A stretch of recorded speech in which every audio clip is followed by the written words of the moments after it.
In the tapestry of life, where every thread holds a story, America in black and white emerges as a haven for the voices echoing through the heart of our communities.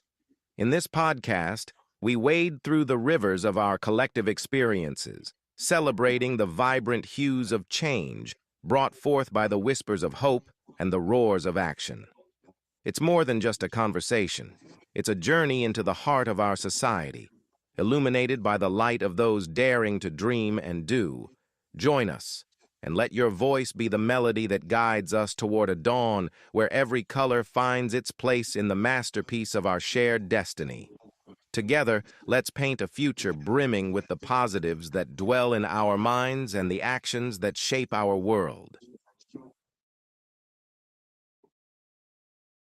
Tonight, before we bring out our incredible guests, I want to take a moment, as I always do on America in Black and White, to honor the giants who walked before us, to reflect on the shoulders we stand on, to remember that Black excellence is not a trend, it is a tradition. And today, we celebrate a man whose music shook continents, defined empires, and reminded the world that people cannot be silenced, not when they have a trumpet. His name is Hugh Masekela, born on April 4th, 1939 in the township of Witbank, not known as a Malalini in South Africa. He left this earth on January 23rd, 2018 in Johannesburg at the age of 78. But the music he made, the movement he built, and the move he poured into every note lives forever. The world knew him simply as Hugh Masekela, widely and reverently called the father of South African jazz. Hugh grew up during one of the darkest periods in South African history, the brutal reign of apartheid, a system designed to crush the spirit, strip the identity, and silence the voice of Black people. But no system, no matter how violent, no matter how powerful, can silence music that comes from the soul. At just 14 years old, a young Hugh was handed his first trumpet by Archbishop Trevor Hiddleston, the beloved anti-apartheid chaplain who believed that art was a form of liberation. That single trumpet changed everything.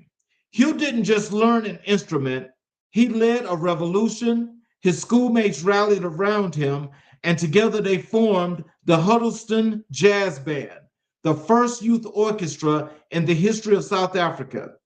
And when the great Louis Armstrong himself heard about this remarkable young band across the ocean, he was so moved that he gifted Hugh one of his own personal trumpets. That is the kind of spirit Hugh Masekela carried from the very beginning. In 1960, at just 21 years old, Hugh was forced to leave his homeland. South Africa's apartheid government was tightening its grip. He departed into exile, an exile that would last 30 years. 30 years away from the land he loved, the people he cherished, the soil that shaped him. He made his way to New York City, where he enrolled at the Manhattan School of Music and immersed himself in a golden era of jazz, watching legends like Miles Davis, John Coltrane, and Thelonious Monk perform nightly, learning from Dizzy Gillespie and sharpening the unique Afro jazz sound that should become his signature. And then the world took notice. In 1967, Hugh Masekela stepped onto the stage of the Monterey Pop Festival alongside Janis Joplin, Jimi Hendrix, and Otis Redding, not as a curiosity, not as a novelty, but as a peer, as a giant.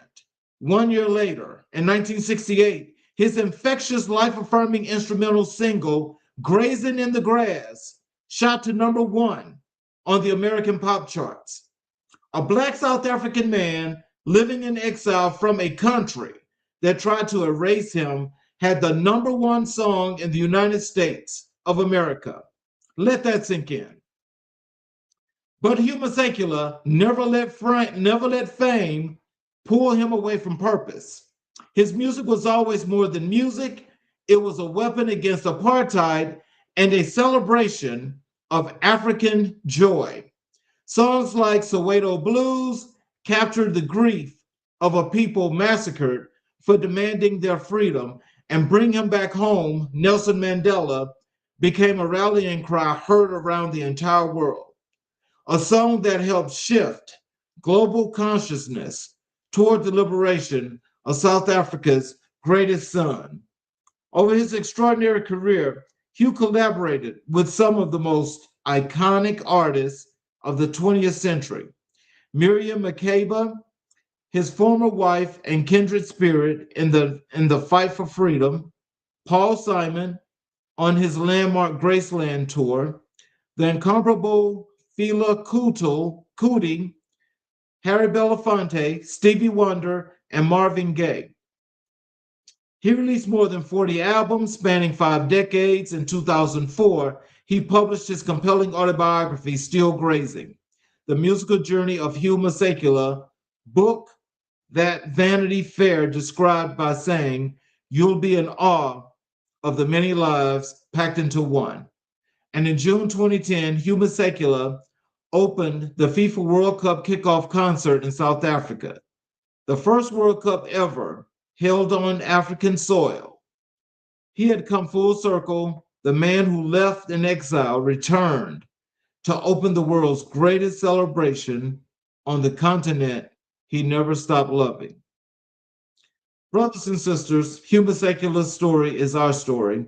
It is the story of what happens when talent meets purpose, when pain is transformed into power, when a people refuse to be silent.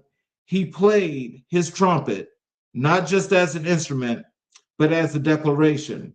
We are here. We have always been here, and we're not going anywhere. As we move through this episode, talking about Black entrepreneurship, mental health, community, and identity, let the spirit of Huma Sekula remind us our excellence is not new, our resilience is ancient, and every time we build something, heal something, teach something, or speak truth to power, we're playing our own version of Hugh's trumpet. We are carrying the song forward. Let me introduce our wonderful guest. Our guest is Mr. Michael Allen Chest. He's been here before. And tonight, this phenomenal man has got a lot that we're going to be sharing here in this next episode. Michael is a man who is doing the real work. We're talking about a certified life coach, a licensed therapist, a published author, an entrepreneur, a speaker, and a community advocate, all wrapped into one extraordinary human being. You may know him as Professor C. His real name is Alan Michael Chest, and what he's building in the mental health space in the world of Black entrepreneurship is nothing short of revolutionary. We're going to get into his story, his passion, his books, his business, and his blueprint for healing our community. Ladies and gentlemen, Mr. Michael Allen Chest. Hello, sir. Hello? Can you hear me? Yes, sir. I can hear you now. Oh, perfect. How are you? I am just excellent. How are you? I'm doing well. Doing well. Well, I appreciate you for being back. Absolutely. And is there anything you'd like to say to the audience before we get into the show? Just thank you all for having me here again. It is a pleasure to speak about my experiences, especially as it relates to empowerment, creativity, and also mental health. That I'm passionate about where these areas in my life have aligned and created what I'm calling the mental movement, and my mission as Professor C to reach the people, empower others to find their unique voices and make an impact in marginalized communities. Yes, sir. And the place that I would love to start, is where we get to, your education and psychology. Mm-hmm. Um, So can you walk us through your academic journey from your earliest days in school to earning your advanced degrees in psychology and counseling? And what was that path like? Yeah. So I am the oldest of six children. I have three brothers and two sisters. Growing up, an 80s baby, but being raised in the 90s, I think it was a different time compared to now. So I think for my upbringing was right before cell phones and internet became a thing. When AOL used to make that crazy sound when you plugged it into the wall. So a little bit before all the technology and things we have now. I'm still a part of the generation that remembers payphones and all of those things. And I think that offers a unique lens that you come from a time where you were the in between, that you know what it was like before all this technology, and now you know what it's like to utilize technology and what we do. So, back then, not having cell phones and things, old school, writing things down on paper was beneficial at the time. I come from healthcare on both sides of my family. So I would say that for me being the oldest, there was certainly a high expectation for me to succeed, and kind of be that example, at least as it relates to education. I've always been called bright or ahead of my time, gifted, terms that were kind of used back then for kiddos like me that were very unique. I think that I've always kind of been a forward, progressive thinker, even at a young age. My mom said that, my dad said that. Just the terms used is very smart or old soul, right? These types of things that were used to describe kids of that time. So through that lens, recognizing that very early on, I took a liking to language, words, even as early as like 6, 7 years old, writing my first poem called Why that I wrote when I was 6.5, 7 years old, I believe. That poem won a national poetry competition in the United States at that time, and I was 7 years old. So I was always pretty, again, just pretty much advanced, I would say, just in terms of my intellectual capacity. Through that, I was held to a high standard. I'll just say that. It was a different time. I was held to a very high standard. It was expected that I would be bringing home honor roll, right? A, B's, and if you were going to bring home a C, it better be one. But you better make it up, right? So it was like you had to have A's and B's. The goal has always been A's, right? But that if you had a B or two, like that's okay. But we want to get all A's. If you have a C, that's all right. But we can't get anything below that. So I think that the standard was set very high for me from a very young age and kind of leading up into my education.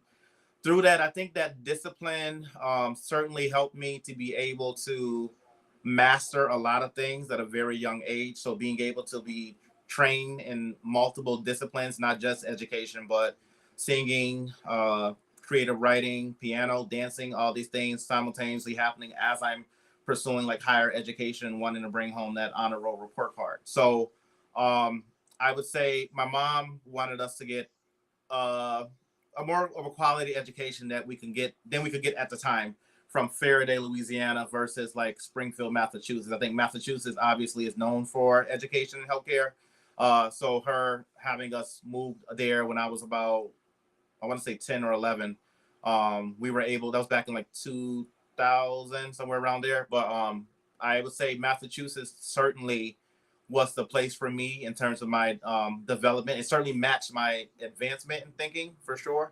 And I've had a lot of opportunities to be involved in different types of things as it relates to education in Massachusetts, being a part of different like poetry clubs and academic groups, often serving as like the leader in multiple environments in college. Like I was the co-director of the Westfield State Social Seductive Step Team. I was the editor-in-chief of Prism Magazine. I was the co-director of the Westfield State Poetry Slam Team. I was a member of the Night Owls a cappella group. I was a singer and a pianist for the Westfield State Urban Education Gospel Choir. I was doing all of this at the same time while I was maintaining a full-time education at Westfield State University. Also taking on, creating a group that I called the movement at the time. Well, I hope we can get to speak about the movement because that's where the mental movement comes from. But the movement at the time was really about fighting against adversity and kind of being a voice for people of color on a predominantly white campus and some of the things that we experienced when I was in school. So certainly things that I would hope we would get the chance to talk about. But I feel like because I had so much expectation on me to be great, I did not disappoint. I would say that I certainly doubted myself, sure, a lot of times, feeling like, do I have what it takes? Kind of having those things kind of creep into your head, but also realizing that beyond it being things that I hope to accomplish for myself, it is for the community that, I'm here for, not just for me, but for other members of my family and my ancestors who have paved the way for me to sit in this seat and talk on this show tonight. I got to tell you, that's fascinating that, especially as a young adult, that you were able to do that many things, but that many things contributed to you Mhm. being the outstanding individual that you are today. Can you tell us, like, as you were going through those things, to get to where you are today, can you tell us, like, what was the main driving point? What was the one thing that you kept in your mind that kept you so inspired and motivated to do all those things? Yeah, absolutely. I think that because I grew up with helpers as family members, like my father, my mother, my grandmothers on both sides, I think that I had a spirit of wanting to help others, wanting to empower others, because I was able to realize at a very young age that I had many people over the years pouring into my cup and not realizing exactly why they were doing that necessarily. But having like these mentors over the years, I think in some regard I would call them earth angels, right? That people that kind of know what your path is meant to be, and you're still trying to catch up and figure it out. I think me being able to succeed was my way to pay homage to those who believed in me and wanted me to see the same things that they saw from a very young age. I certainly went through a lot of doubt, feeling different at times, or like I didn't really necessarily fit in because I was really ahead of the curve in a lot of regards. So I think that definitely made me feel isolated at times, or like I didn't feel like I could relate. So what it did offer me was the opportunity to lead. So if I was the odd duck out, I wasn't necessarily sitting at anyone else's table. I was creating the table, and I was offering people to come sit at the table that I cultivated on my own, because I found in my mind that there was a different path to go. Some people say go to A, go to B, and I'm like, no, I'm going to create a new letter in the alphabet. That is the way that I've kind of thought in life, um, that we don't necessarily need to think within a straight line or try to fit into a box that we were never necessarily designed to fit in. I believe, with all these things that so very often people want you to check off a box. You're right or this, you're right or that. And I'm like, no, I'm gonna be this and I'm gonna be that, right? So that I decide my identity, and I think that that is what it's rooted in, right? That my identity is rooted in going against the grain and creating my own path, not because I want to necessarily shake up foundations or systems, but I want to be that person to show others that there's always another way, despite what people might tell you. Well, so what specifically drew you to psychology as a discipline? Was there a course, a professor, a book, or a personal experience that locked you in? Yeah. So I would say, I think I mentioned this on the first show we had. So whoever hasn't seen that one, please go back and watch part one. This is part two. Mhm. But what I believe I had said then was that I didn't want to go to college initially, right? But remembering that I did have the potential, but I was just really kind of hyper focused on music for a lot of it. I was doing all these things, but in my mind, I'm like, I'm still gonna be a musician. I'm still gonna get this record deal. Like that's the goal. Like AM the singer. That was all I wanted to be. It's like, yeah, people are saying I'm smart. People say I can do this and that, but it's singing. It's music. That's me. But having the urban education program at Westfield State University, it was called the urban education program. It's now called the Lead Scholars program at Westfield State University, which was a program dedicated to recruiting individuals such as myself, children of students of color or students from rural or urban areas to have the opportunity to participate in that academic boot camp over the summer to prove that you have what it takes to matriculate into the school year as a full-time student. So I believe having those peer counselors, we have other students higher up that went through the same process that we were getting ready to go through. It was a very intensive academic process. I'll tell you that it was very tough, and they expected nothing less than excellent. There was no room for error. And we knew that, right? We knew they made it very clear what we were signing up for. That if you're deciding to come into this program, that we're expecting excellence. Like there is no other way, right? So that was the mission, that we were going to show these kids that they can be excellent and that they can thrive in areas that people often believe that they are not capable of thriving in. So having other students that had gone through this intensive academic boot camp of Westville State gave me hope that I could do the same thing. And some of the other people that came in with me. Was it easy? Absolutely not. It was certainly hard. But it was motivational to see that even when we thought we were like falling behind, we had these other these peer counselors, they were called peer counselors, picking us up. It's just a bad day. You got this. You're going to get to that finish line. I think that the way that the program was designed to have other students who had already gone through the process actually stay in the dorms with us and work us through the steps of getting through that 6-week intensive programming was the best thing that they could have done. Because they knew the struggle. They came from our areas. They came from the hoods and the ghettos, and all the things, whatever people want to call it. They came from areas that we came from. They knew what we were up against, and they knew that there were people believing that we weren't going to be able to make it through that intensive 6-week academic program. So when I did make it through, I wanted to get back, and I became a peer counselor every single summer after that. Leading up to graduation, I still came back, and I was part of the residential team for the peer counselor. So I stayed on. I was loyal to the cause. Joan Fuller, I mentioned, who was the director at the time that I was in the program, her saying was each one reach one, each one teach one. And that is rooted. That is rooted in some of the adversity that people of color have faced, right? People trying to tell the story for us, people trying to tell us who we are or label us, and me kind of fighting against that to say, you're not going to tell my story for me. That's my role. So wanting to give back to others in that way kind of sparked an interest in me helping other people. Little side hobby, being interested in astrology too. Gemini match with Aquarius and Libra. That's my family right there for the air signs. But that combined with wanting to help people fight against adversity and really kind of owning their identity and really empowering others really drove home me wanting to get into psychology. That, and then we had some losses in our family. My mom's youngest brother, we had lost. Tragic loss there that definitely prompted me to want to pursue mental health further. Prior to becoming a psychologist, becoming in psychology, I was a program supervisor. They made me a program supervisor at 24 years old. So you got to imagine. Wow. I started working for the Key program when I was 22. I think it was back in 2012, somewhere around there. And they thought I had what it takes. But within the first 6 months, I was a shift supervisor. I was up for program supervisor after the 6 months, but it was me against someone who had already been there a little bit longer. So there's an obligation to kind of put that person in the role.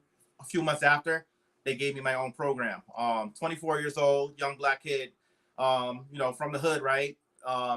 Being this program, we think that you can be the program supervisor. Like, you're going to be in charge of overseeing this home of at-risk youth. You're going to have these staff members that you have to train. You have to hire, train, fire if necessary.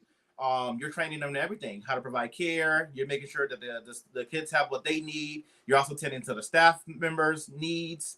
You're doing disciplinary action. So I was young. I was very young in that role. But, and same thing entered my head, is this imposter syndrome? Why did they choose me? What did they see in me? But I got over that very quickly and realized that, that's exactly where God wanted me to be. Because what was deemed one of the worst programs in that region became one of the best programs in the regions under my watch. So I've never been a quitter. I will say that. I've never been a quitter. I've never allowed someone to kind of define me or think that they got me pinned down in a box or backed up against the wall. If you think that, you're sadly mistaken. So I've always been that type of person. for sure. So that has driven my passion. I'm passionate about helping others. I certainly don't like bullies, people um, trying to minimize someone's identity or what they have to offer to this world.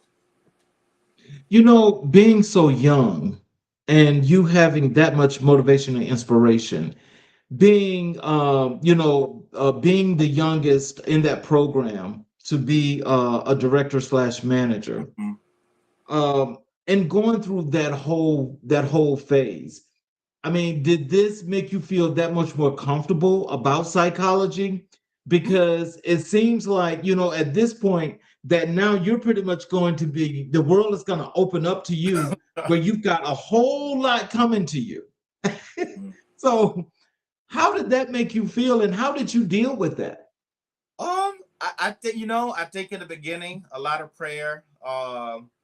There was a lot of nights that I went home like asking myself, "What am I doing?" Because I think that the doubt creeps in, but that's just the devil. I feel that or some force trying to tell you that you're not good enough. So I say don't listen to those voices that tell you that you're not good enough. So I think I tell my clients all the time too, or anyone listening, that when you hear those negative voices coming in, you need to combat that with positive thinking. For every negative thought, you need to think six positive things just to combat that one negative thing. So it shows you that the power of the negative mind is definitely impactful if you allow it to be. But you have to continue to show up for yourself. So for me, remembering that I was chosen for a reason. I proved that I have the skill set to do this. And when I reflect on my life, nothing has ever been easy for me. Nothing has ever been easy for me. And I think a lot of people can relate to that, that it's a fight every single day. It's when you think that it's not a fight that you need to reevaluate, because if you think that there's ever a chance where we get the opportunity to become comfortable or complacent, I would say absolutely not. I would say that it's something that we have to continue to work at, as a community. But people like me who are on the forefront, I want to serve as an example to show other people who come from where I come from that you can do the exact same thing that I did, if not better. Anyone who's coming after me, I want you to be better than me. I will actually give you the tools to be better than me, because it's about helping generations continue to build the momentum for change, right? So when I'm gone, I need someone else to pick up that mantle, right? We need to continue showing up for each other, pass the baton to the next sister or brother who's trying to make an impact in this country and just in mental health altogether, especially surrounding the stigma that we have, lack of trust for people who are in these roles, who can misdiagnose or not be culturally competent, understand traditions and rituals that exist within marginalized communities. I think it's very important that the power of education is everything. So I need to be a force to help make sure that things are being handled with care, not just care, but quality care.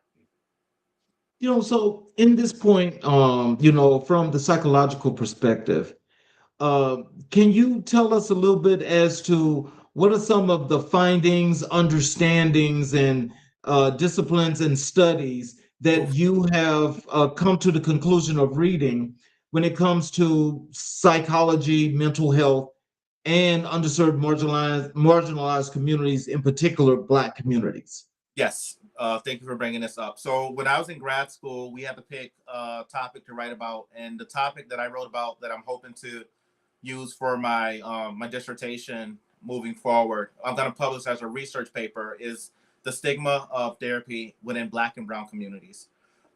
That was very dear to my heart because I believe that in Black and Brown communities, there is an emphasis on keeping things in the home because of there's a cultural mistrust to disclosing things happening within your family to people who don't look like you in your family.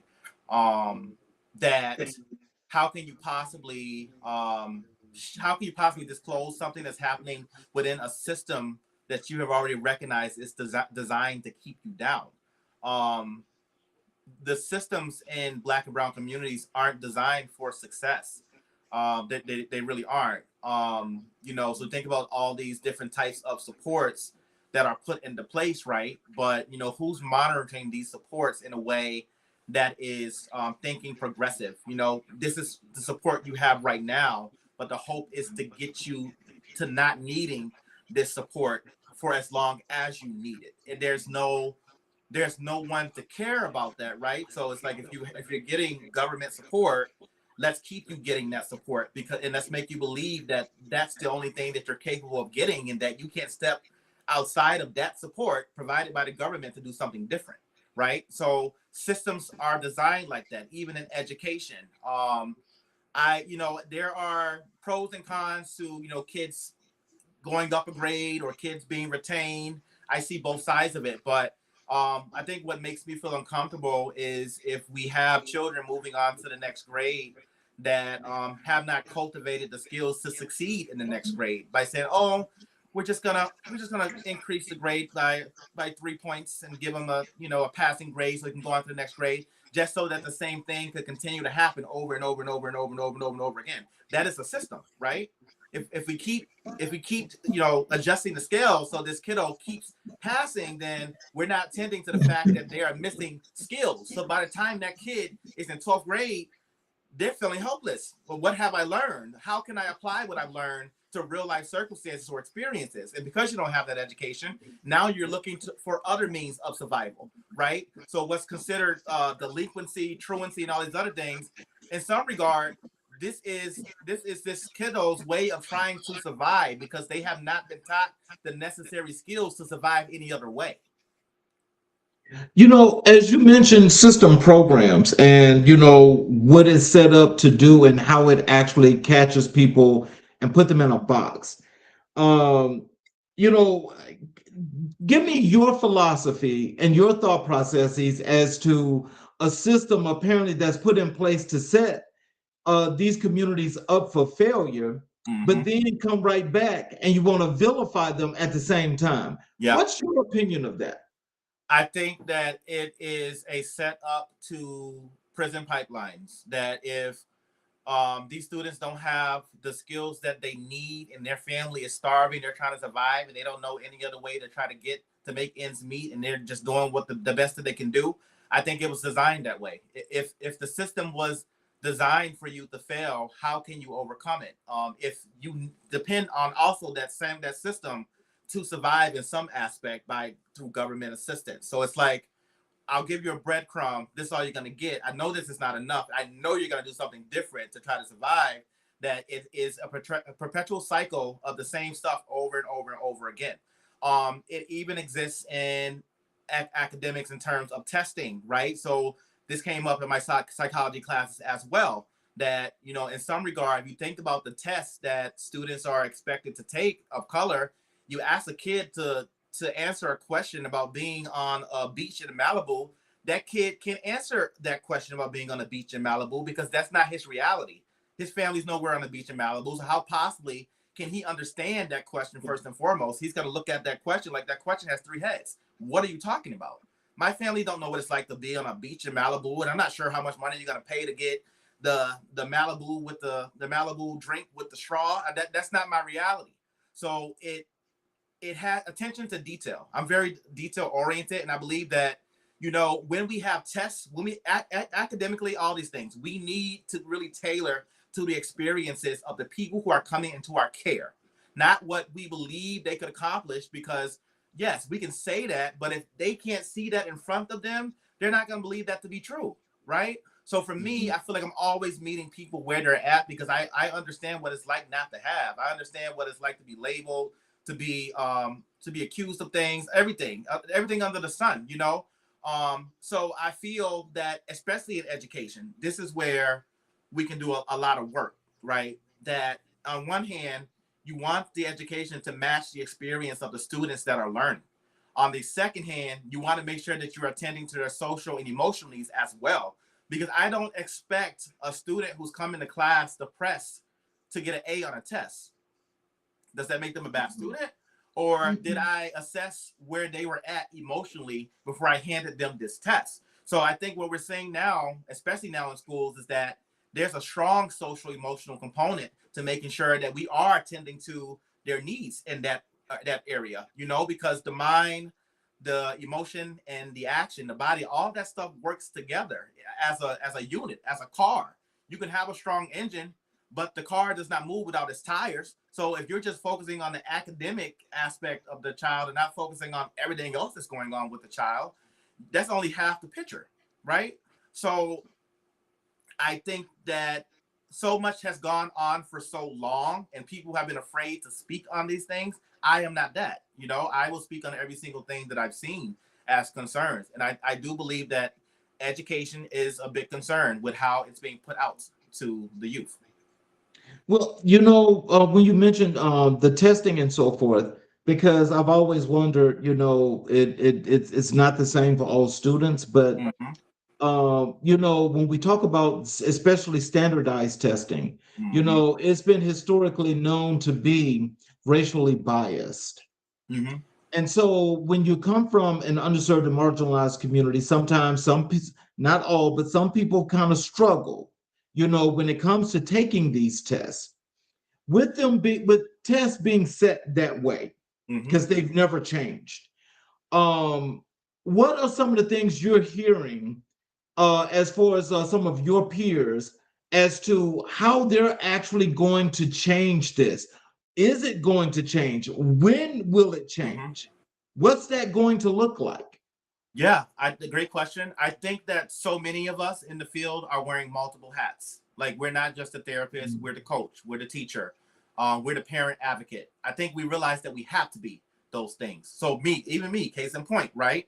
I didn't just settle for a licensed school adjustment counselor, licensed therapist in psychology. I said, no, I want to be in the schools too. I want to put my hat in every single race to support these students and people in general, right? If I have that skill of being detail oriented to catch the small things, then I need to have a seat at every single table to make sure that I can advocate for people who can't advocate for themselves. So you're noticing that when you look at the credentials of therapists, you're seeing a licensed mental health counselor, a school adjustment counselor. You have therapists that are also social workers. You have therapists that are also teachers. So it's like I think in general, I think that because mental health is at an all-time high, I can speak confidently and say that I'm not the only one in thinking this, but therapists would believe that we have to take on this role. We realize that sometimes what we do has to extend beyond just the traditional therapy model where clients come into your office and they're laying on a couch and you have your notepad and you keep asking them why, what, who over and over and over again. Like it has to be deeper than that. So when I'm meeting with my clients and their kids, especially, I am going to have a session, but I'm also going to have a parent meeting. I'm going to have a school meeting. I'm going to have any meeting I need to have to make sure that they're getting the support that they need across every area of functioning, not just academically, socially, physically. I want to know that they're they're thriving all of those particular areas. So I think that having a type of vigilance, so to speak, is important in this day and age to make sure that things aren't getting missed or pushed aside or being minimized as if it's not important because it's not the majority's concern. Mm.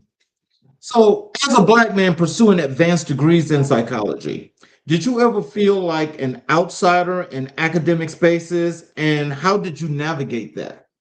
Yeah, absolutely. I think that I think that people believe, I don't know if all people believe this, but let me just say this. There's no peachy road for a person of color who's achieving a higher education. Some of it has to do with the fact that a lot of times you are one of two Black people on a predominantly white campus if you don't go to a historically Black college or university, right? So I didn't go to like a Howard or anything like that. I went to a predominantly white college in Massachusetts where I was one of two in the class, which was a culture shock. I think to some degree, it is a culture shock when you're sitting in these classes because by default, you have to be the voice for everyone who looks like you. That is a lot of responsibility. When you walk into a classroom and you see that you are one of two, and you are one of two who can speak to your experience, and there are 25 to 30 other people in that class who look nothing like you. So with that, there's an added pressure. A part of me recognizes that was going to be the case anyways, right? Because it was difficult to matriculate into the campus. It was not easy. And I think it was designed that way because the leaders that recruited us knew what we were going to be up against. So as much as it's about intellectual capacities, it's about how can you handle your emotional responses when you are in these spaces with majority not looking like you and a different type of microaggressions that can come up. Okay.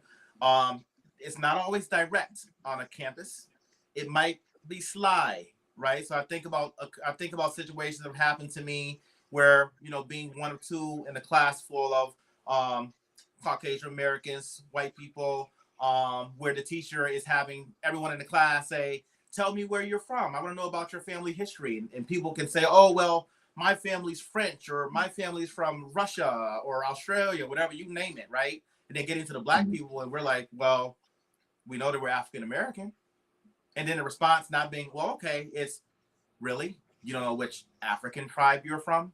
So things like that, right? It's not necessarily in your face, but it's in your face. So just little things. Or, you're walking with your friends and someone walks past you and your friends that don't look like you and your friends, and they're like, the moment, the music, you better never let it go. Right? So having those experiences, I think, so for me, the way that I respond to that particular situation is I'm going to say, hello, my name is Alan Michael Chess, because you're not going to use, yes, I love that song, right? We all love that song, duh.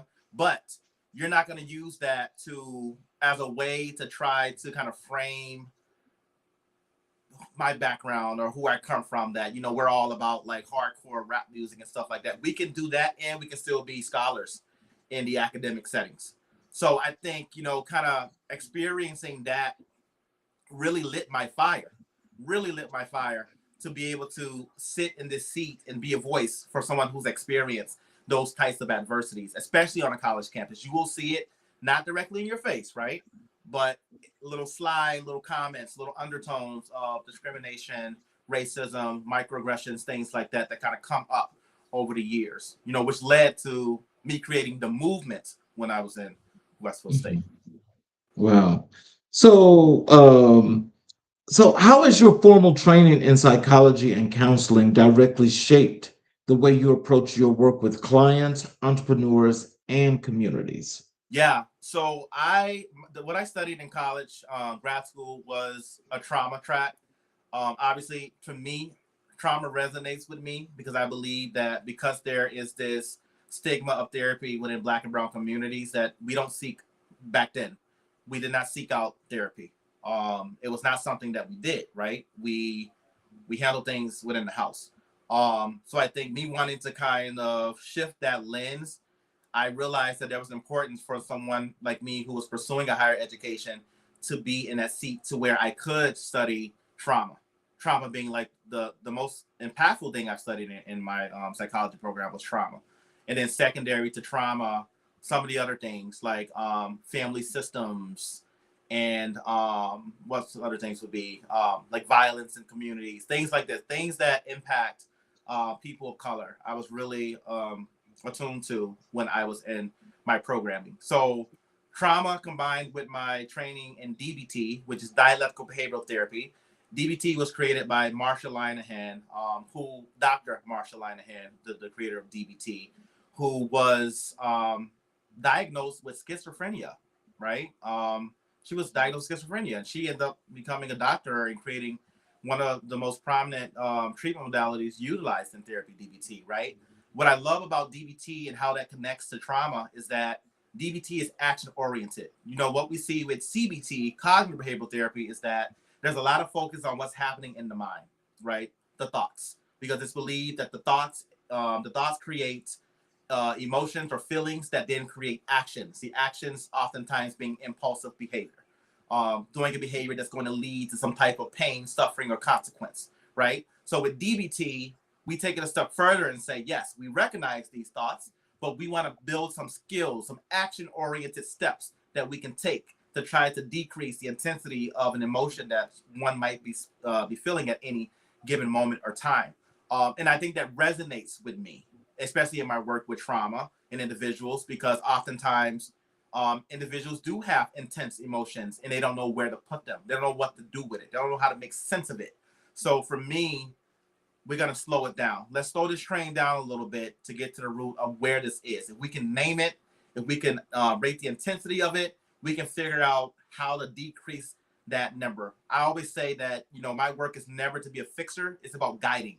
So I'm going to show you the tools, but it's up to you to use those tools that's going to cultivate that change you need to feel better and to minimize the emotional suffering that you're experiencing at any given time.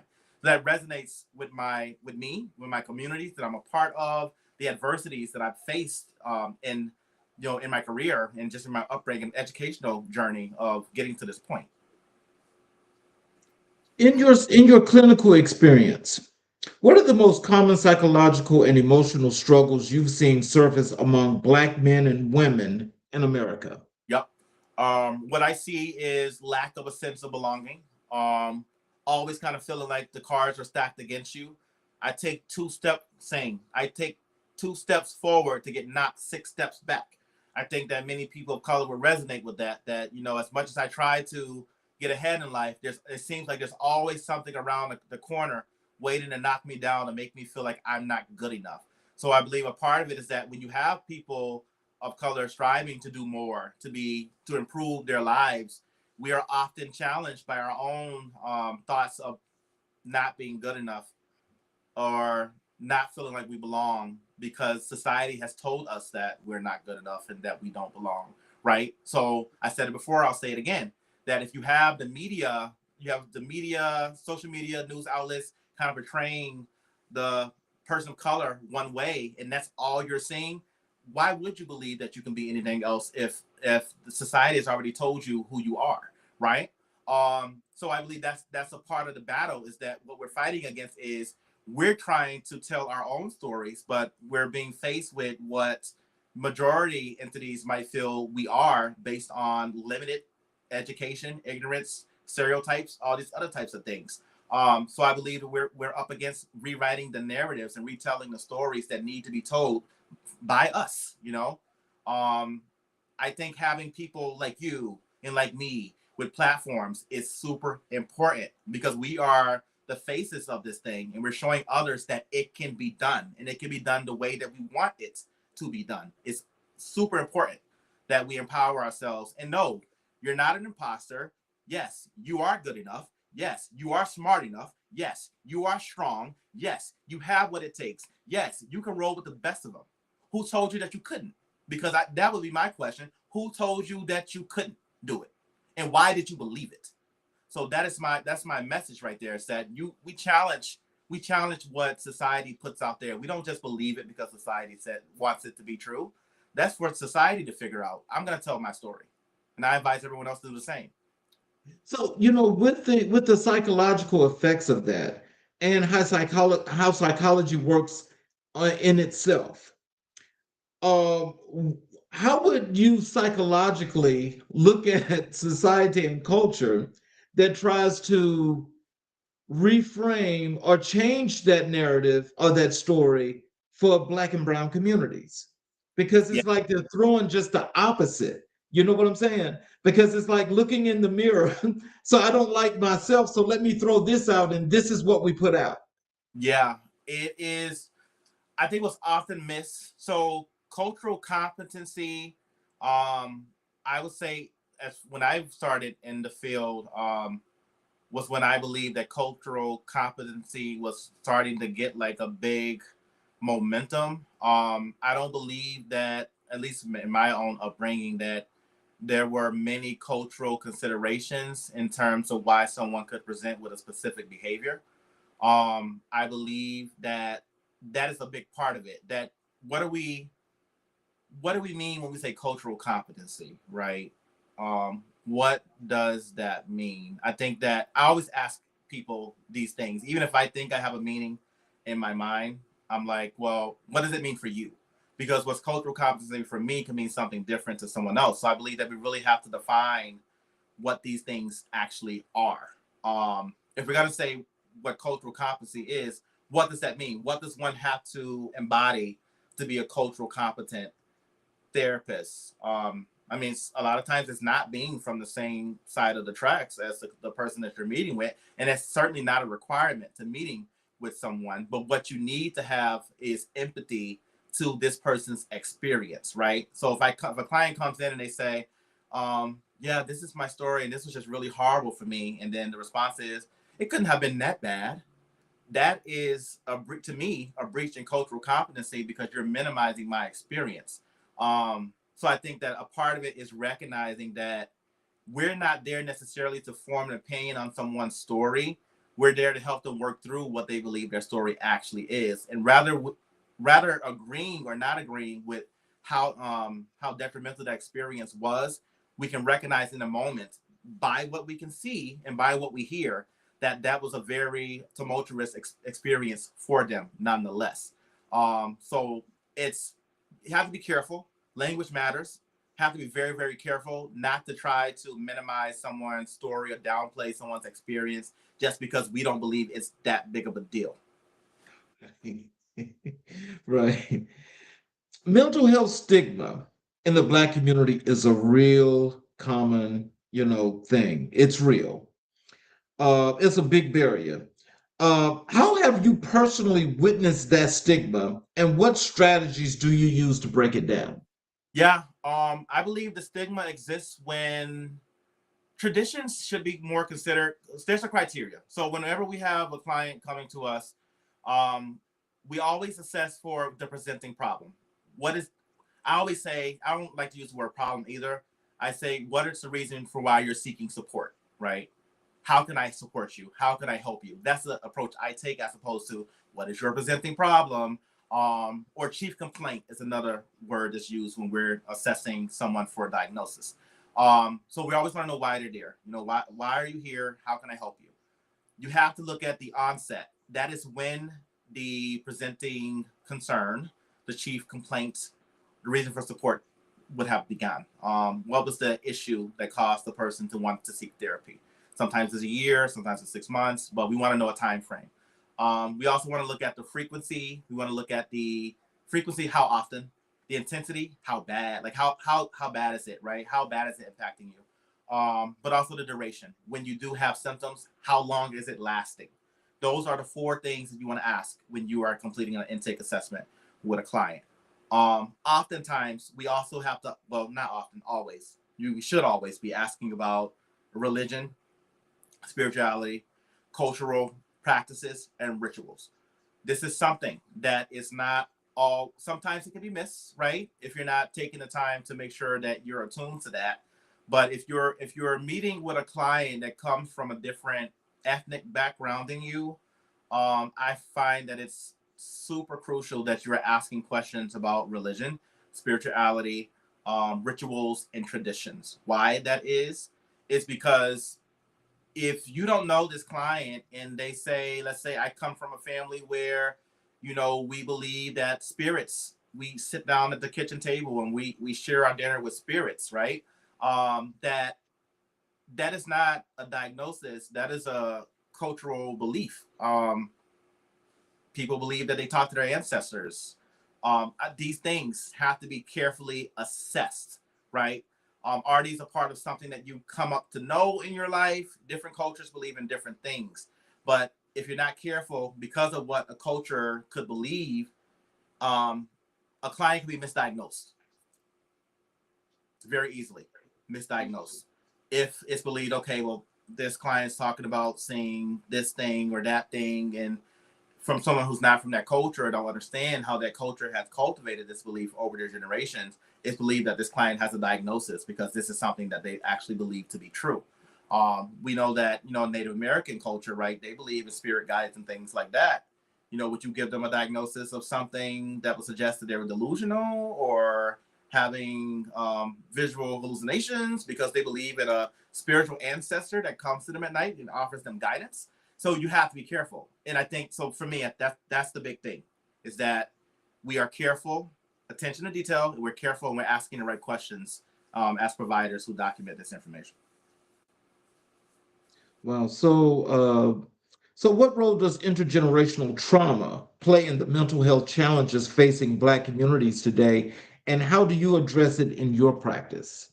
Oh, good, great question. So I just spoke about this recently, about trauma, and I believe that generationally, trauma can take impact, if behaviors that one would want to change or modify continue amongst generations. So the idea of keeping things within the household, and not speaking on things that kind of happen or impacted the family, that can be a contributor or a vulnerability that can speak to generational trauma.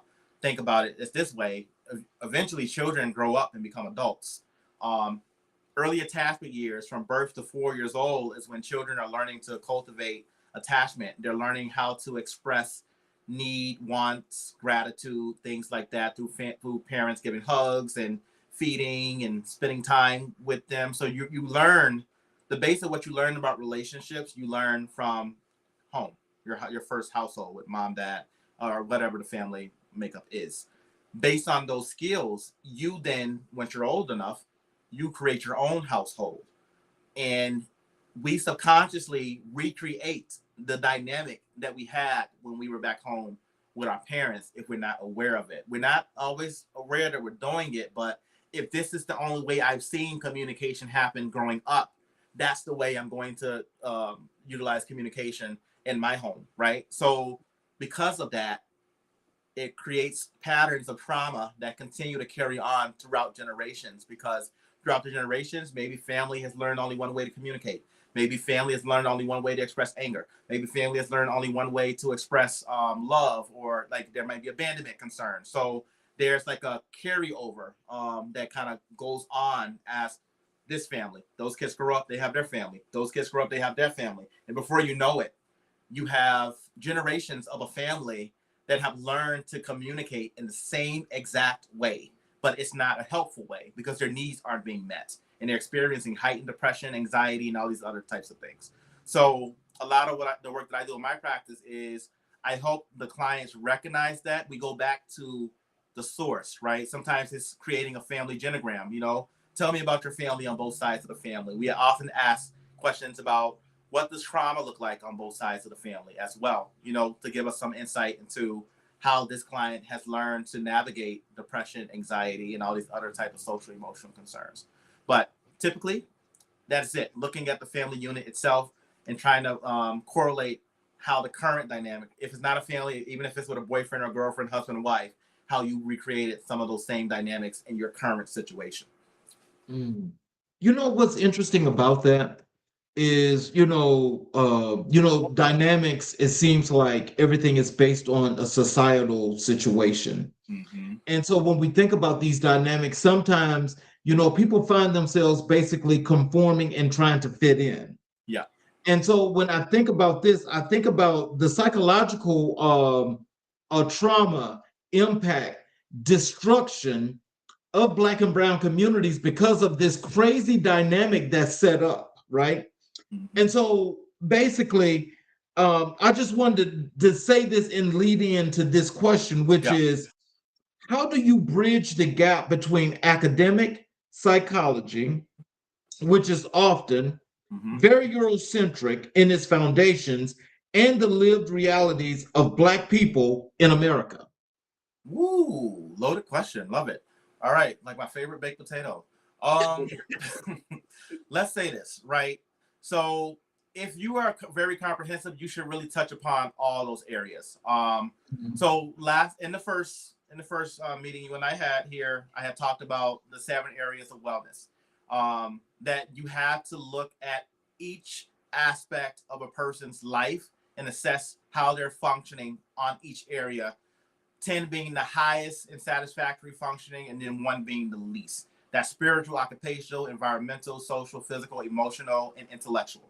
That you are really getting a sense and assessing where the client is in every aspect of life in those areas. But also, I always assess for love language as well. We're talking about words of affirmation, gifts, quality time, acts of service, and physical touch. how have you learned to give and receive love?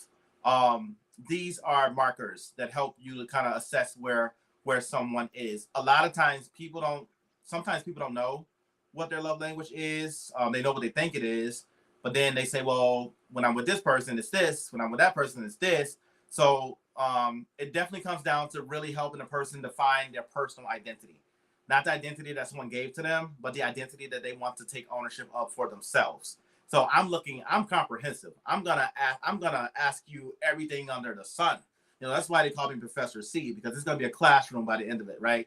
I'm gonna ask you these very comprehensive questions because I really, really want to pin down everything that we need to know. Oftentimes my clients are like, I didn't even realize that I was functioning and at that level in this area. I didn't realize that this was something that I really enjoy over that thing. I always thought it was this that I enjoyed, but now I'm saying that that's never been true. So why did I think that way in the first place? So that's what ends up happening a lot of the times, is that it's detective work. That just because a client tells you something doesn't mean that you don't continue to explore with them different outcomes, right? And even when clients come into my care, I always ask, like, what's your desired outcome? And then what's the alternative outcome? They're like, well, what's the alternative outcome if I'm telling you that this is what I want? I said, the reality is that if we can't get there, there has to be a middle ground, right? Because if in reality, we don't always get the exact thing that we want, but we learn to accept. Because a part of working through trauma, pain, adversity is accepting your circumstances, but not allowing those circumstances to define you. I always say that adversity, trauma, all these things that have been put on your path to set you back are not your identity. They're a chapter in your book. I stand by that. That, these things do not cultivate who you come to be. Maybe they help to shape, in some regard, opportunities that for growth, but that is not who you are. You are not your trauma. You are not your circumstances. You just have these circumstances, and it just so happened that you grew through those things, but that is not who you are. That's not your identity. So a lot of what you're saying, kind of looking at it from that lens, put things into perspective for clients. But it also speaks to the educational aspect as well, that I really take pride in a person's identity and their individuality. I want anyone who they see as a helper to help them cultivate experiences. If my client values birthdays, I'm hitting them up. I'm gonna make it a big deal. I know they love birthdays. I'm gonna hit them up. Yo, it's your birthday. We're gonna make it a big deal because I know that client values that. If I have a client that values basketball, for example, maybe the therapy session is gonna happen on the court, right? Because therapy doesn't just have to exist in one environment either. That we really have to meet the clients where they're at and understanding environments where they thrive, right? It's about understanding where they thrive in life. So if it's on a basketball court, if it's on a football court, if it's at a dance recital, and we see like what they get from those areas, I want to pull that into the work that we're doing as a centerpiece. If you are a singer and you are the happiest when you're singing, that's going to be the centerpiece of your treatment. We're going to use that as the forefront, and we're going to pull everything else towards that, right? So we're talking about trauma. We're going to use music to talk about trauma. We're going to use dance to talk about trauma. We're going to use basketball to talk about trauma. We're going to go from that perspective. So that is what I do. That's how I've been able to kind of cultivate experience for change that is rooted in empowerment, recognizing where someone is, but also allowing them room for growth, not kind of putting them in a box, but letting them tell me where they think they can go.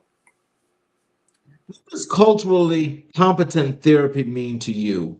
And why is it so critical that Black people have access to therapists who look like them and understand their experience? Absolutely. Cultural competency to me means that we are taking the time to understand someone's story. I want to know everything about your story that you believe has shaped who you've become from your perspective. I think it is in recognizing that you don't always understand someone's experience, but it doesn't mean that you don't have an open ear, right? I always say this, right? If I don't understand a client's perspective, that does not mean that I can't work with them. Teach me. Any therapist who can tell your client, teach me, help me understand. That is showing empathy. That's showing that you care. That's validating that you care about what this client has to say. Cultural competency is about that. You want to hear about the unique stories from the lens of your client. That's why so often now in treatment plans, the therapists have to come up with a goal, but then there's a section that says, write that goal in the client's voice. How would the client say that goal? I think that treatment plans should be written into the client's voice because it speaks to their experience, and then healing should speak to their experience as well. That is cultural competency from the client's lens, using the client's language and helping them to cultivate and stand proud in who they are through their language, their traditions, their rituals, and everything else under the sun. You can say, I've never walked in your shoes, but I'm empathetic to your struggles. Teach me more. Mm. You know, see that I'll be honest with you, whenever I go to see a therapist, because I do. And, in doing all of the work that I do, I like to make sure that I try to stay about as free in the mind as possible because there's a lot that's intertwined and interchangeable as to our communities. Mm-hmm. And a lot of that can be very traumatic. Yep. And the empathy and the sympathy that you speak of, as that's given out, I mean, that comes back as a reflection. Mm-hmm. And so when people care like that, let's say even yourself, Yeah. When you have those situations and you're putting your heart and soul into trying to help these people because you really want to do this, you like doing what you do, but that's just the real you. Yeah. How do you try to help to prevent a lot of this from actually coming in onto individuals or people in general that want to do this help, because that gets to be a lot? It can be very overwhelming, right? I think that you have to be attuned to what the client is feeling in that moment. Even if you're trying to empower a client, they might not be in a place where they want to be empowered.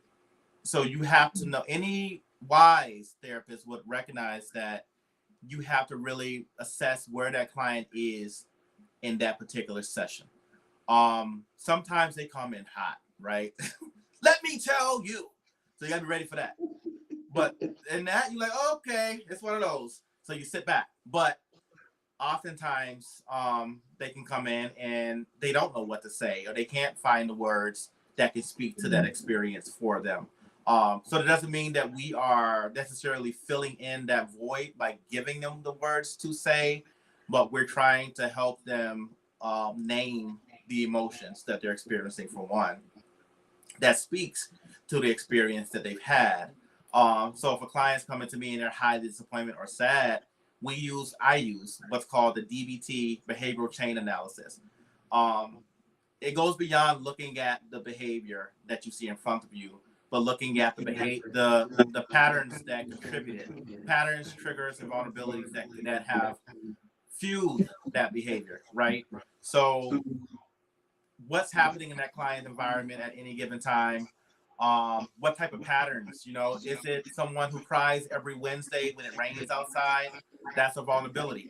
Why does the client cry when it rains outside? Because the rain reminds them of a passed over loved one, right? Things like this. It happens all the time. So me, and other people who work in the field, I believe, have to be very attuned to like what's going on for the client by use of paraverbal communication, which means it's not about what you say, it's about how you say it.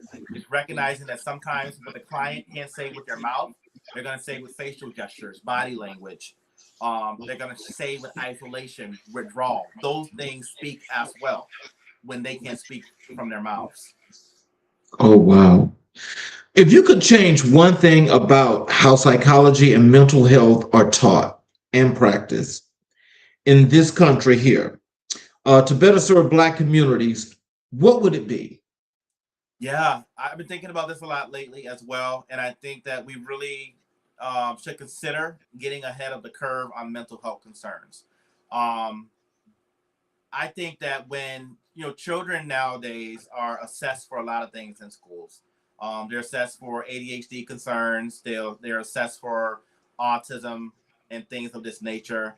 But rarely do things come up with regard to other mental health concerns unless the student child has had a behavior in school that was problematic for the teacher. If a kiddo's coming in and they have a mismatched socks, or they might not smell like they took a shower or something along those lines, that is when there's a concern, right? I believe that when we're noticing these things, even the slightest kind of change in behavior, we should be asking questions. Not that everything is a problem, not that everything is a concern, but it shows that you care enough to ask those questions from the beginning and not waiting until the issue kind of blows up and it's out of control. I believe that a lot of times we practice to resolve an issue that has already been an issue for some time. I'm suggesting that we recognize what could be an issue before it actually becomes an issue.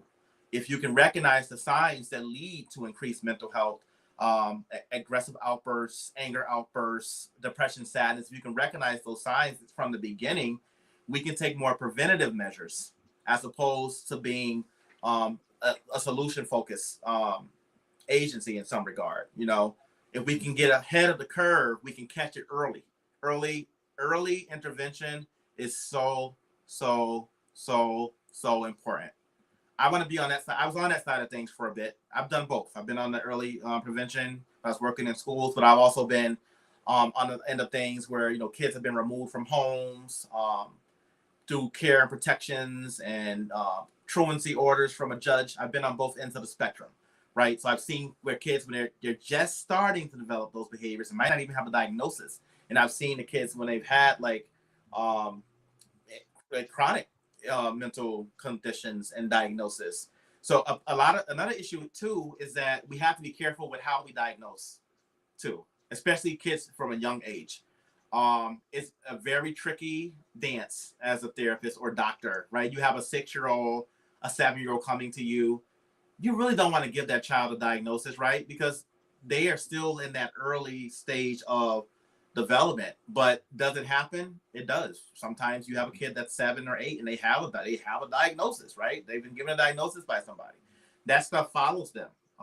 It follows them in school. It follows them sometimes beyond that, with being put on medications because they've been given a diagnosis. So I just think if we're very attuned to being early preventionists, that we can get ahead of the curve. That's super important.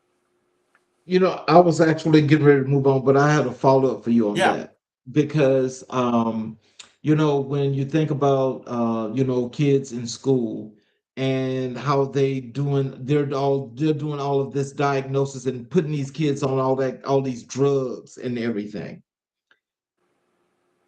How many times, to your knowledge, and I'm just asking this as to understanding, Mm-hmm. how many times, to your knowledge, have you seen these schools that are diagnosing these kids and throwing them all these drugs, all this Ritalin and all that other stuff that's really screwing the kids up as they get a whole lot older, and the diagnoses are wrong? That happens often. And there's no consequences for it, though, because they've screwed the child's mind up. Right. And so, in seeing that, I mean, is there anything that's being done that you know of when it comes to these schools and this education system? Because this system is out of control, actually. Right. It's great that you said that, because you're right. Sometimes the diagnosis can be a misdiagnosis. That's why I spoke to the mistrust, right, in the therapy field. So when I understand your experience, so having advocates for, it's twofold. So I'm gonna drop some gems here, but firstly, having advocates in the schools, so having more people of color working in schools that can work with some of other students of color that can recognize some of the behaviors, can be a voice to say we should try this and this before we move to medication. I'm not a big believer of giving kids medication at a young age. I'm just not. I'm gonna suggest that we do 3 to 5 things first. If those things don't work, and we try, but we said we can say without the benefit of the doubt that we gave it our best, then we can try medication, but not as a long-term solution, as a let's trial, let's see how it goes type, right? So anyone who comes to me, if I have kids coming into my care and their parents are considering medication, I'm always suggesting, well, let's hold off. Let's schedule this amount of sessions first to see what type of skill building we can do to decrease the intensity of that behavior. And then if we're not seeing changes in home and school, then we can talk about medication. Not that a kiddo is going to be put on it, but we're going to evaluate them for it to see if it could be a potential trial, not something that's supposed to be permanently set. So again, if you're having therapists who are also school counselors, that's very common today. There's a lot of therapists who are also working in schools. You have school-based therapists. You have me, like licensed mental health therapist / school adjustment counselors. Just some different variations of a therapist / school counselor. It's important that we are in schools so that we can be the ones to kind of pose the questions to prevent kids being put on medications too soon. That is one aspect of it. There's another aspect here that happens too, right? That when these children are given a diagnosis, sometimes that is considered a disability. That's not really talked about often, but like ADHD, for example, could be deemed a disability, right? It's considered a health disability. It's not a mental health diagnosis. That's not something that I can diagnose a kid with, but a PCP person, a doctor would prescribe them with ADHD. That's considered a disability. I mean, even depression and anxiety sometimes, depending on the severity of it, is considered a disability. If the mental health diagnosis is impacting an area of functioning, it's considered a disability. There are some setbacks to that, but there's also benefits to that, because what happens if you have a disability, right? You get certain supports. It's problematic in some regard to me, because I always look at supports as something to serve as a stepping stone of support to get you to where you need to be, not something that should exist in permanency. But if you don't have advocates working with these families, right, to say, okay, we know that your child has this disability and you've been getting this support from the government for this amount of time, we want to try to, move you away from that and get you to something else that's more appropriate. Those conversations often get missed. That's not happening. That's not happening. So parents sometimes or guardians can get accustomed to having certain supports through the government for this disability, right? Because it's helpful at times, but it's problematic because it's going to follow that child throughout their lifetime of having this disability and requiring this support from the government and that. So there's pros and cons to it, right? You can take the route of the holistic approach. Let's go through the many therapy sessions as we can and then decide what's appropriate to have a kiddo start medication, or let's diagnose them right away and then get them disability. I mean, get them, they get a legal disability and now they're getting support from, the social security services to support, that disability that they have. What message does that send to me? I ask that question. What message does that send long term? If we have someone who's on a disability, right, or receiving support for ADHD, if we could have did something different, and not have that family or that child feel like they have to rely on that support, that level of support for their condition. Yeah. So with that being said, I know there was one program that you spoke of in the beginning of the show that you wanted to touch on. Oh, I had mentioned that I wanted to talk to you a little bit about the mental movement. I mean, not the mental movement, the movement. Okay, yes. Movement. And so what I wanted to do is, I wanted to take that into connection with your work in community engagement and youth empowerment. Yeah. And so, can you first of all tell us about that, and how did that get to be? Yeah. The movement came about because, you gotta think, I was in college. When I started college, it was like the end of 2006, 2007, right around there when I was a freshman in college. And at the time, I want to say that the college really had this idea of trying to empower students of color to want to be on college campuses, especially a campus like Westfield State that was predominantly white. They were wanting more diversity. Let's get more students of color on this campus. That was the goal. The goal was to diversify the campus. I believe that the university has done a good job over the years of getting more students of color onto the campus. I do. I have a lot of friends from there, even people that didn't go through that intensive boot camp that I went through, that came in, matriculated through the generalized way of coming to the campus. It was good. But there were times when, let's just say, things got a little questionable, right? When I was a freshman, we were all put in the same building.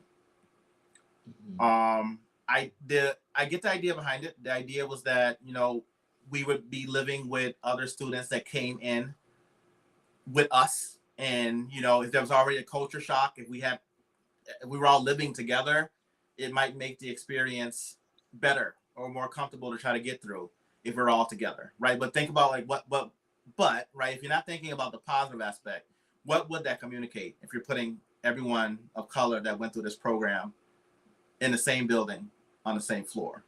I think that, so again, in hindsight, I know what it was intended to do, but what it was intended to do did not match what actually happened. So what ended up happening is that building ended up getting some nicknames when I was in that building, right?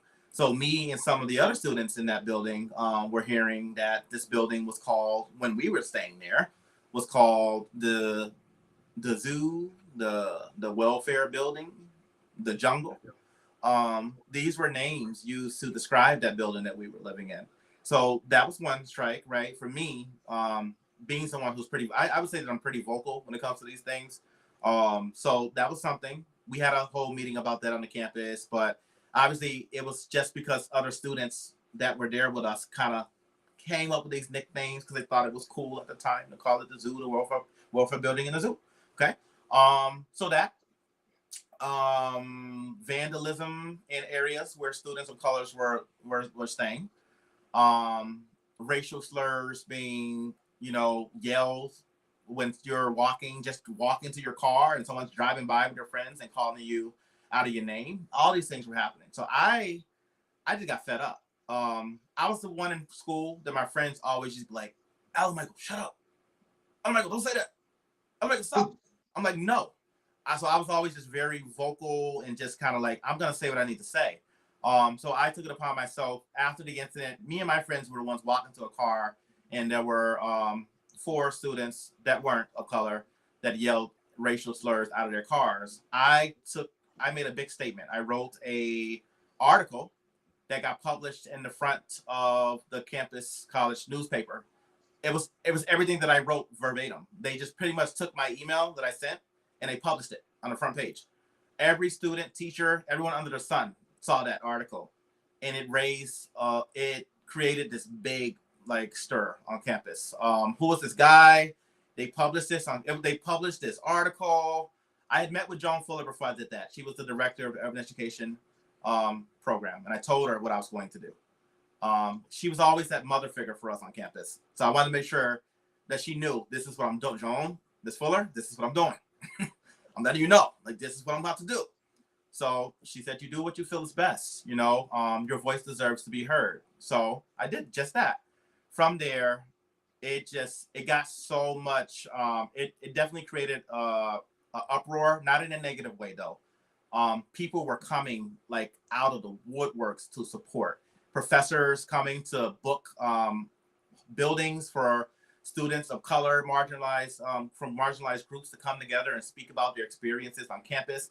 And I just remember walking into this building and everyone's looking at me and, here you go, Alan Michael.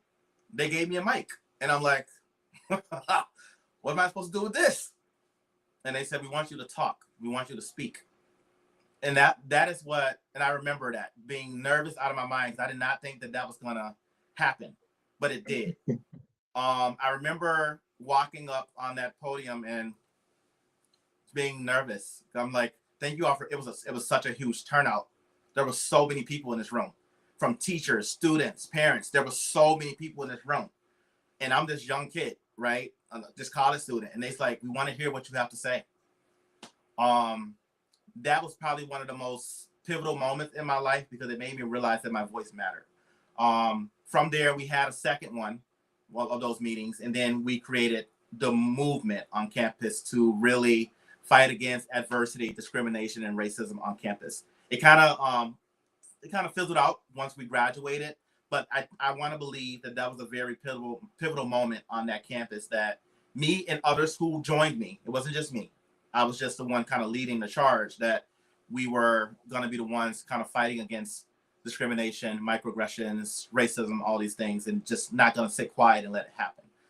So that led to the movement being created. And I was reminded of that when I decided to create the mental movement, because now I still believe in fighting against those things, but now I have a mental health background to back it up.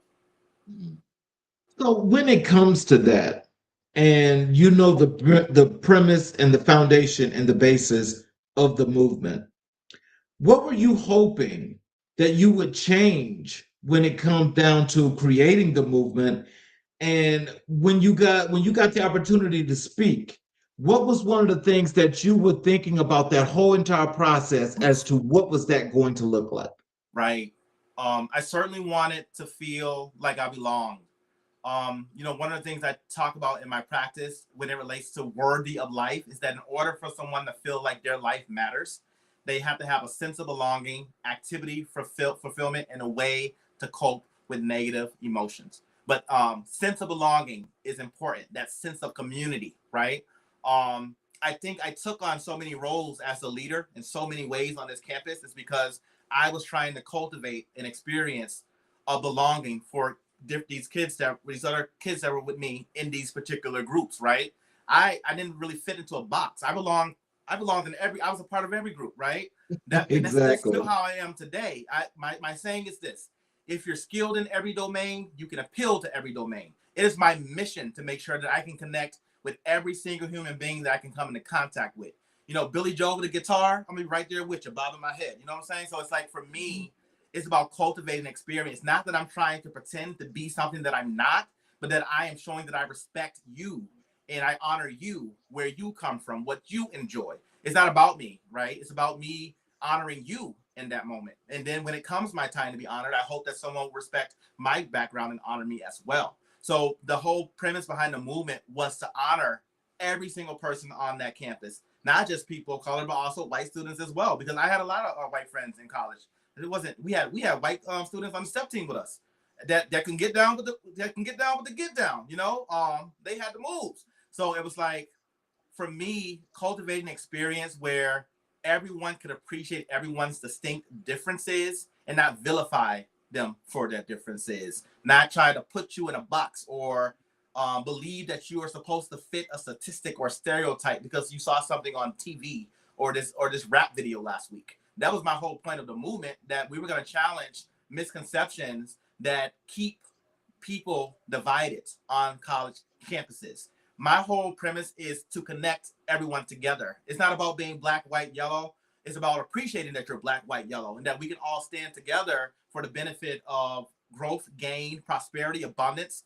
There's room for everybody at the table. It doesn't have to be one way or the other, but it's a problem when you decide that you're going to vilify people from marginalized communities or say that their lives don't matter as much as the majority.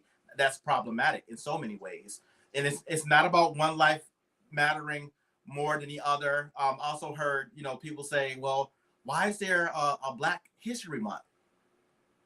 That has been said before. Well, because, because we do need something, because Black people fight every day to be seen. Black people do work 10 times as hard as their counterpart to be seen, heard, valued, right? So of course we want to make sure that we are honoring our community and where we've come from, and recognizing that we've been up against a lot of adversity. Over 400 years of slavery, when reading was taboo. Someone like me is not supposed to exist. Imagine me jumping in a time machine and going back to the time when I'm not supposed to read. I'll be probably running for my life, right? So it's just like you got to think about that, right? The things that I'm able to do now would have got me killed decades ago. It's not supposed to be possible. I've had supervisors tell me, you're not supposed to exist. Like a black man and a therapist, like articulate, that's unheard of, right? It's like we're a unicorn, so to speak. So kind of fighting against that is providing representation and saying that anyone else who feels like they have a unique story and that they want to feel empowered and they want to make an impact in communities, take a seat at the table. And I'm gonna hand you the mic, just like somebody handed me the mic. This is me handing you the mic. Let's do this together. Well, you're right about that because actually now we've gone to the point now where we're actually owning a lot of tables. And Absolutely. so I think that that's very, very important because we need to keep owning as many tables as possible. And when it comes to where we can offer the seats, oh, you can have a seat. No, you can't have a seat. You know, that's very important because, and it's not about the being exclusionary. It's about for going through all of these times of where things have been taken away Right. is what's so important about this because these folks that created this system, they understood what that system was. And I know that as time went and we're now here in the 21st century, that it was evolving to change. So I think the evolution of coming to the change has been the major, major problem. Right. So now we're going back to this point where we're trying to push time back to 1955, but we're in the 21st century. Right. How are we going to do that? I don't know, but they're trying to find a way. But I don't think time is going to let that happen. Right. Right. But I think when it comes to what you're doing with the movement, because I really do love that. And what I wanted to ask you about, as I say, as it relates to your work with community engagement and with youth empowerment, is if you can intertwine that with this question. Describe the community engagement work you do, and what does it look like on the ground, and who are the communities and young people you're working with most closely? Okay, great question. So, obviously, everyone knows that I am very big on the arts, singing, dancing, instruments, and with the mental movement. If you were following my TikTok or YouTube, you'll know that every week I release something new, and it might be a song, it might be a spoken word poem, it might be a dance, but it's something that speaks to empowerment. It's something that fights against social injustice and adversity. From that lens, when I am working with individuals, I am trying to help them cultivate what would be deemed their mark on this world, what they feel empowers them, what they feel makes them great, what they feel are their unique strengths. So that is one in one regard. I am picking up momentum by I'm trying to travel more to different states, and I like to cultivate a stage where I can perform and then we can have some type of discussion afterwards to talk about the significance of that performance, right? So something I've done is called the cultivation of awareness, being something that speaks against segregation and police brutality in this country, which we know has always been at an all-time high. And we say their names, but after we say their names, then what happens? So this is an experience that I continue to bring home, is that what do we do after we say their names? What happens when the audience of the protest goes home? What's next? So those being some aspects. And then the makings of a good leader. I have, actually too, I've been kind of fighting against keeping those things up and running because some force is trying to silence me, but that's just not going to happen in terms of being able to speak about these things. So it's just so happens that now that I'm getting up, my following is growing or whatever, I'm being kind of getting pushback on promoting the cultivation of wellness that speaks about police brutality and segregation and politics in this country, and leadership in this country, and people being appreciated for their differences and feeling like their culture matters. So I'm fighting against that right now. So I feel like as much as possible, I need to be visible by going when I can travel, go to places to speak to different groups, go to universities. I am scheduled to go to a university soon to speak, to empower students to find their unique voices and to make impacts in communities and figure out what their lane is. So that's one way I'm giving back, right? In the sessions, in the community, going to these different universities, performing in these different venues, trying to bring more and more people in so that they recognize that they do matter, and that I value their voice. I value your voice. I value your uniqueness. I value everything about you. I value your hair follicles, everything about you. I value it, because you matter. And I'm going to make sure that you know that. If you're with me, you're going to know that Professor C cares and that he's not afraid. He's not afraid to put on that hat to be the forefront man for some of the things that we are facing. Mhm. So when you walk into an underserved community, what do you see that most people overlook? And what do you believe those communities need most that is rarely offered to them? Mm-hmm.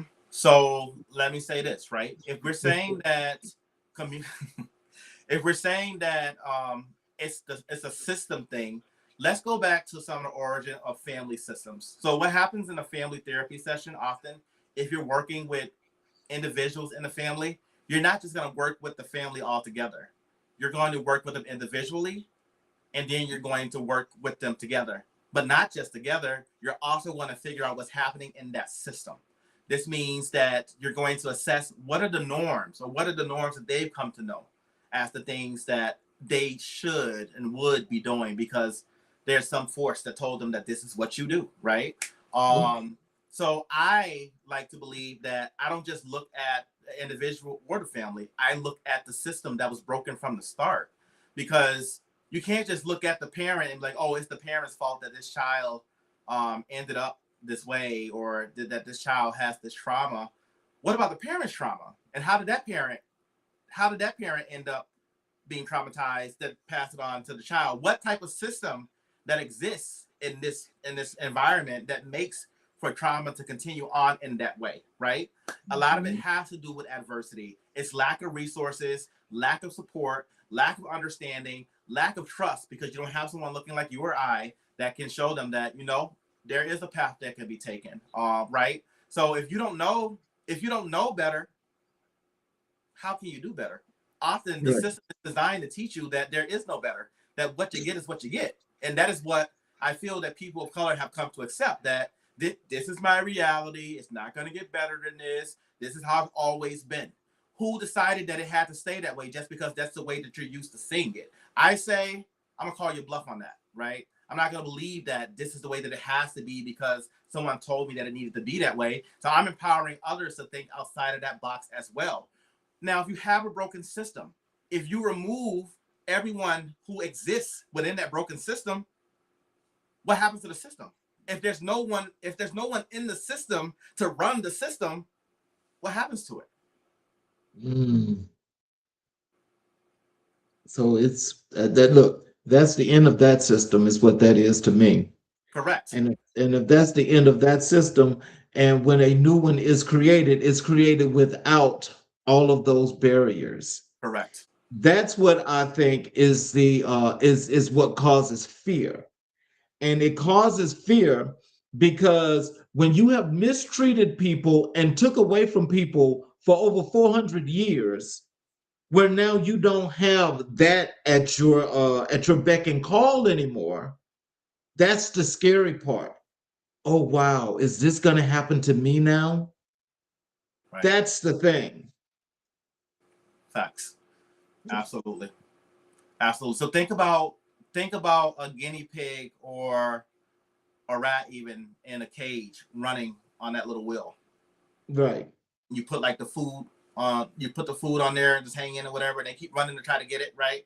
Let me dangle a carrot. The system is designed with dangled carrots.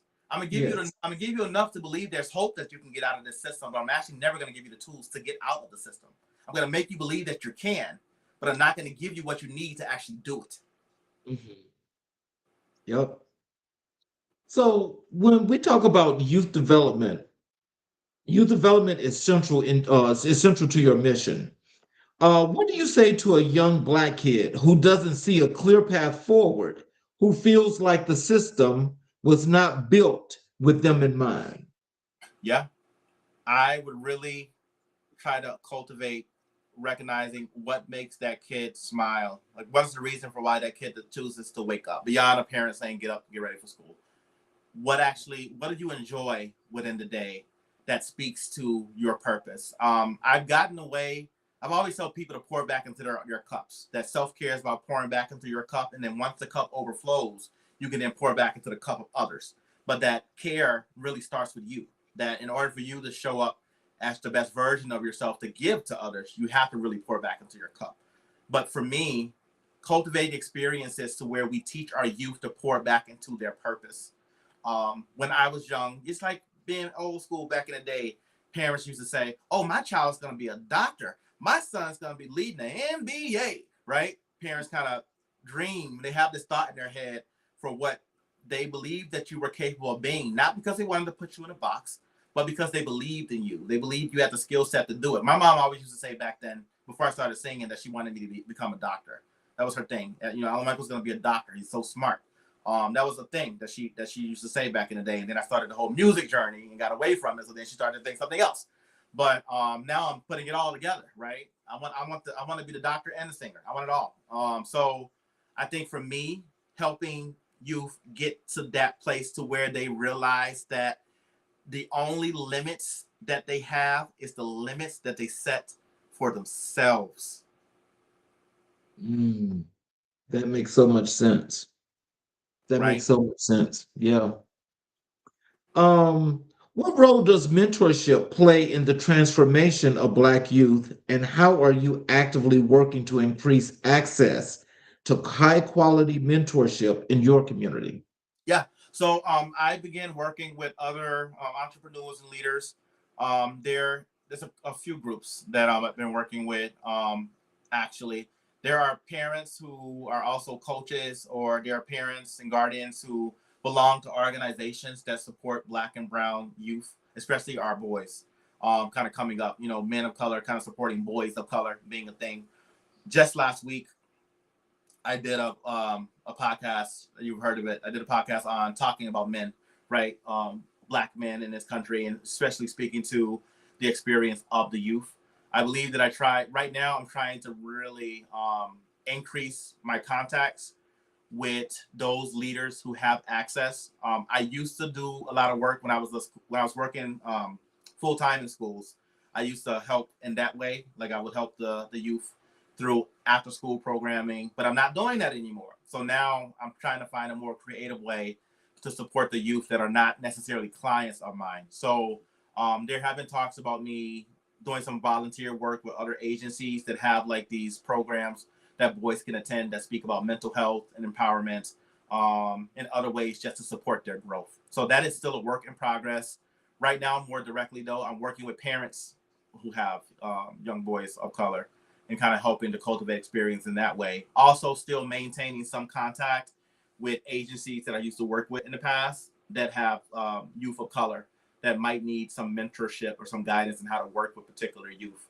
I think I mentioned last time that I did a training with some of my staff on we did an actual PFP, me and my supervisor at the time, on how to do this Black girl's hair, right? So we had to do a formal training on it, and then we created a document, typed it up, everything. So it's sad that sometimes that you have to go there, but in my experience, that's what I see, that there is a lack of kind of knowledge and education and how to work with students of color, just because of lack of exposure. It's not because of, a lot of times it's not for any other reason, just because you might have let's say you have a white student who just graduated from college and they decide to work for a nonprofit organization and has a program full of Black kids, right? A lot of times, sometimes they don't know how to necessarily work with kids of color because they never really had that much exposure to kids of color. So I think that's a huge part of it, is that we're paying attention to that, and we're not vilifying them because they don't know. We are giving them the tools to be able to support students of color, and maintain cultural competency. Well, the final question for you. Yeah. How do you balance the demands of running a business and maintaining a public platform while still showing up physically and emotionally for the communities you serve?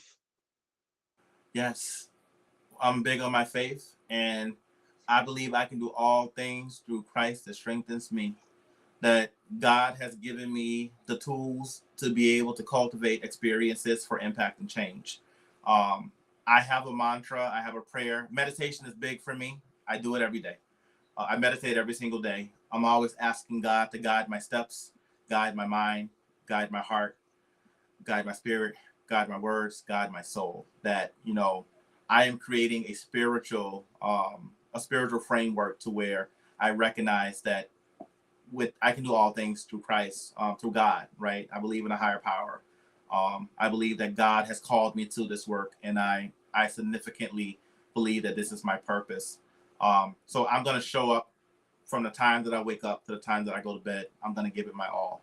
You'll never get a half step out of me, because it's beyond me. It's about impacting others to come after me. This work is about creating legacy. So, you know, I really challenge everyone who has a platform, who is a leader in their own right, who's running a business, to really create opportunities for the youth to grow, for them to get that sense of belonging and feel like that if the table isn't designed for them, they never needed it in the first place, when they could just simply create their own. Yeah. So, in closing, what are some words of wisdom and encouragement that you'd like to leave with our audience? How to connect with you via your social media, your websites, how to get your books, all of those good things, your music included. Oh, geez. Okay. Yeah. So the words that I would say that I like to leave everyone with is train, empower, lead. Those are my words that I want to leave with. And then in terms of getting in contact with me, I have 3 emails. Chest89, that's A as in the first letter of my name, Chest, my last name, CHEST, 89@gmail.com, or Chest Alan Michael @gmail.com, or PCMentalMovement@gmail.com. For TikTok, I'm TikTok at Visions of Professor C. My website is www.thevisionofprofessorc.com. And music is www.reverbnation.com/Alan Miko. That's ALLANMIKO, Alan Miko. You'll find my music there. In terms of my published works, I still have a lot of stuff in works that I'm not necessarily promoting just yet, but please be on the lookout when I do put things out. If you want to get an idea of what I'm putting out, my TikTok and my YouTube page would be a good place to find some of the creative stuff that I have been working on that speaks to a lot of things that I spoke about today in terms of adversity, making positive impact, fighting against social injustice, improving mental health for everyone, and cultural competency. That these are things that are very dear to my heart, and they show up in every single thing that I do, through my music, through my mental health, and beyond.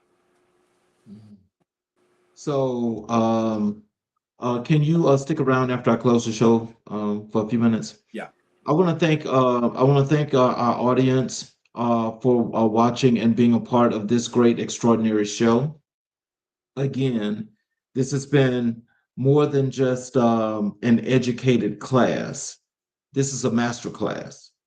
And this is something that I think for each and every underserved and marginalized community, you need to get the understanding of what we need to do to stay mentally focused and sharp, because we have to be vigilant about how we live and the things we do, but also how we move forward.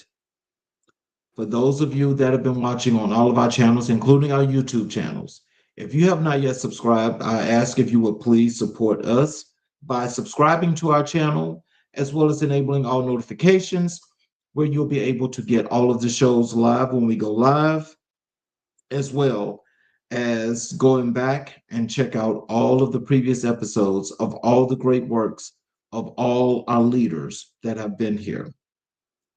So in closing the show, this is like, wow. Just wow. That was really great. We'll real appreciate what you did. That is why we do this. That is exactly why we built America in Black and White, because conversations like the one we just had with Professor C, Alan Michael Chest, are not just entertaining. They are necessary, they are healing, they are fuel. Tonight, we talked about the courage it takes to become an entrepreneur when the system was not designed with your success in mind. We talked about what it means to heal, really heal, as a Black person in America. We talked about the power of psychology and the responsibility that comes with using your knowledge to lift others. We talked about giving back to communities that need more than good intentions. They need people who actually show up. Professor C is one of those people, and after tonight, I hope you feel that too. And we cannot leave without circling back to our brother, Hugh Masekula. Hugh left his homeland for 30 years, but he never stopped playing his song. He never let exile silence him.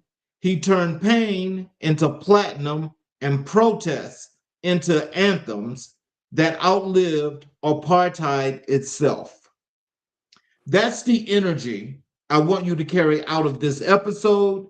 Whatever you're going through, whatever systems is trying to box you in, silence you, or hold you back, pick up your trumpet and play louder. This is American Black and White, Season 4, Episode number 91. And we're not done if this episode moved you. And I believe it. I believe it did. Subscribe, share it with your people, leave a comment, and let us know what hit home for you. Your engagement keeps this platform alive and growing. We do this for this community. We do this for you. I'm your host, Charles King. Remember who you are. Remember where you come from, and never stop reaching for what you were born to be. We'll see you the next time. God bless you and stay excellent. We'll see you tomorrow for another great episode at 6 p.m.